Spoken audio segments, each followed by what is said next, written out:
ಭಾರತವು ಸಂಸ್ಕೃತಿ, ಸಂಪ್ರದಾಯ, ಪ್ರೀತಿ ಮತ್ತು ಭಕ್ತಿಯ ನಾಡು.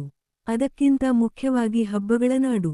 ಭಾರತವು ಅನೇಕ ಹಬ್ಬಗಳನ್ನು ಅಪಾರ ಹೆಮ್ಮೆ ಮತ್ತು ಸಂತೋಷದಿಂದ ಆಚರಿಸುತ್ತದೆ. ಅಂತಹ ಒಂದು ಹಬ್ಬ ಮಕರ ಸಂಕ್ರಾಂತಿ. ಇದು ಭಾರತದಾದ್ಯಂತ ದೊಡ್ಡ ಐತಿಹಾಸಿಕ, ಸಾಂಸ್ಕೃತಿಕ ಮತ್ತು ಆಧ್ಯಾತ್ಮಿಕ ಮಹತ್ವವನ್ನು ಹೊಂದಿದೆ. ವೈವಿಧ್ಯತೆಯಿಂದ ಸಮೃದ್ಧವಾಗಿರುವ ಭಾರತದಂತಹ ದೇಶದಲ್ಲಿ, ಈ ಹಬ್ಬವು ವಿವಿಧ ರಾಜ್ಯಗಳಲ್ಲಿ ಸಂಪೂರ್ಣ ವೈವಿಧ್ಯತೆಯನ್ನು ಪ್ರದರ್ಶಿಸುತ್ತದೆ. ಸುಗ್ಗಿಯ ಹಬ್ಬವಾದ ಮಕರ ಸಂಕ್ರಾಂತಿಯ ಹಬ್ಬ ಒಂದು ವಿಶೇಷ ಹಬ್ಬವಾಗಿದೆ. ಪ್ರಸಕ್ತ ವರ್ಷ ಉತ್ತಮ ಫಸಲು ನೀಡಿದ್ದಕ್ಕಾಗಿ ಸೂರ್ಯ ದೇವರಿಗೆ ಕೃತಜ್ಞತೆಯನ್ನು ತೋರಿಸುವ ಸಂಕೇತವಾಗಿ ಮತ್ತು ಮುಂದಿನ ವರ್ಷ ಉತ್ತಮ ಫಸಲಿಗಾಗಿ ಪ್ರಾರ್ಥಿಸಲು ಇದನ್ನು ಆಚರಿಸಲಾಗುತ್ತದೆ. ಆದರೆ ಭಾರತವು ತುಂಬಾ ದೊಡ್ಡ ದೇಶವಾಗಿರುವುದರಿಂದ ಮತ್ತು ಹವಾಮಾನ ಮಾದರಿಗಳ ವಿಷಯದಲ್ಲಿ ತುಂಬಾ ವೈವಿಧ್ಯತೆಯನ್ನು ಹೊಂದಿರುವ ಕಾರಣ, ಪರಿಣಾಮವಾಗಿ ಕೊಯ್ಲು ಋತುವಿನಲ್ಲಿ ಈ ಸುಗ್ಗಿಯನ್ನು ಆಚರಿಸಲಾಗುತ್ತದೆ. ಸಂಪ್ರದಾಯದ ಪ್ರಕಾರ, ಈ ಹಬ್ಬವು ಚಳಿಗಾಲದ ಅಯನ ಸಂಕ್ರಾಂತಿಯ ಅಂತ್ಯವನ್ನು ಸೂಚಿಸುತ್ತದೆ ಮತ್ತು ಸೂರ್ಯನು ಮಕರ ಸಂಕ್ರಾಂತಿಯನ್ನು ಪ್ರವೇಶಿಸಿದಾಗ ಉತ್ತರಾಯಣ ಎಂದು ಕರೆಯಲ್ಪಡುವ ಸೂರ್ಯನ 6 ತಿಂಗಳ ದೀರ್ಘ ಪ್ರಯಾಣದ ಪ್ರಾರಂಭವನ್ನು ಸೂಚಿಸುತ್ತದೆ.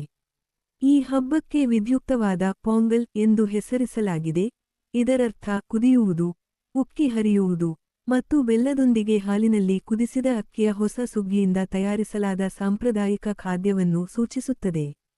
ಜಾನುವಾರುಗಳಿಗೆ ಸ್ನಾನ ಮಾಡಿಸಿ, ಅವುಗಳ ಕೊಂಬುಗಳಿಗೆ ಹೊಳಪು ಮತ್ತು ಬಣ್ಣ ಬಳಿಯುವಾಗ, ಅವುಗಳ ಕೊರಳಿಗೆ ಹೂವಿನ ಹಾರಗಳನ್ನು ಹಾಕಿದಾಗ ಮತ್ತು ಮೆರವಣಿಗೆ ಮಾಡುವಾಗ ಜಾನುವಾರುಗಳ ಆಚರಣೆಗಾಗಿ ಮಟ್ಟು ಪೊಂಗಲ್ ಉದ್ದೇಶಿಸಲಾಗಿದೆ.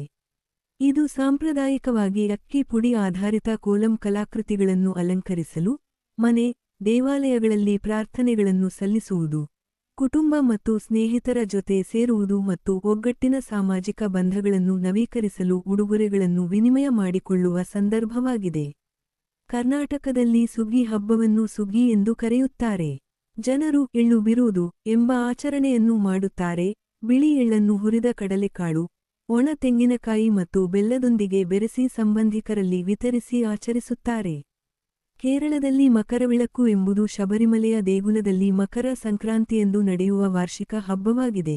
ಉತ್ಸವವು ಭಗವಾನ್ ಅಯ್ಯಪ್ಪನ ಮೆರವಣಿಗೆ ಮತ್ತು ಶಬರಿಮಲೆಯ ಬೆಟ್ಟದ ದೇವಾಲಯದಲ್ಲಿ ಹಬ್ಬವಾಗಿದ್ದು, ಈ ದಿನದಂದು ಅಲ್ಲಿನ ಮಕರ ಜ್ಯೋತಿಯ ದರ್ಶನ ಪಡೆಯಲು ಪ್ರತಿ ವರ್ಷ ಸುಮಾರು 500,000 ಭಕ್ತರು ಶಬರಿಮಲೆಗೆ ಹೋಗುತ್ತಾರೆ. ತಮಿಳರು ಇದನ್ನು ಥಾಯ್ ಪೊಂಗಲ್ ಎಂದು ಆಚರಿಸುವ ಬಹು ದಿನದ ಹಿಂದೂ ಸುಗ್ಗಿಯ ಹಬ್ಬವಾಗಿದೆ.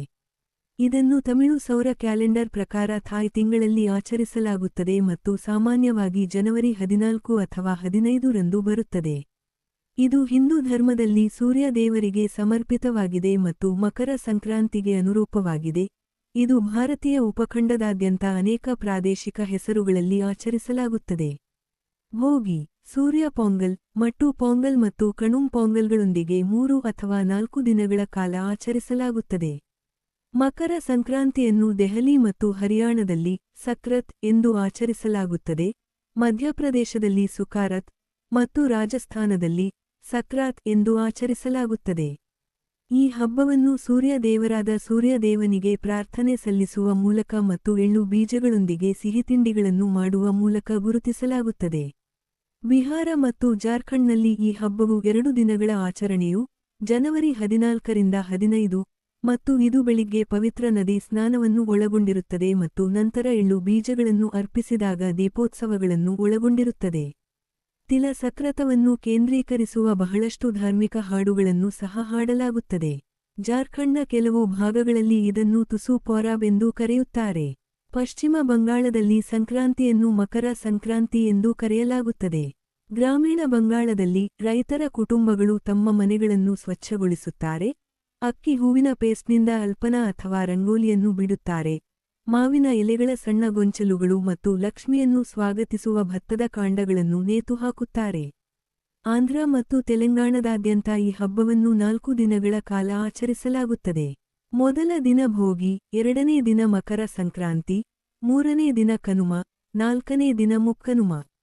ಪೆದ್ದ ಪಾಂಡುಗ ಎಂದರೆ ದೊಡ್ಡ ಹಬ್ಬವನ್ನು ಪ್ರಾರ್ಥನೆ, ಹೊಸ ಬಟ್ಟೆ ಮತ್ತು ಅತಿಥಿಗಳನ್ನು ಔತಣಕ್ಕೆ ಆಹ್ವಾನಿಸುವ ಮೂಲಕ ಗುರುತಿಸಲಾಗುತ್ತದೆ.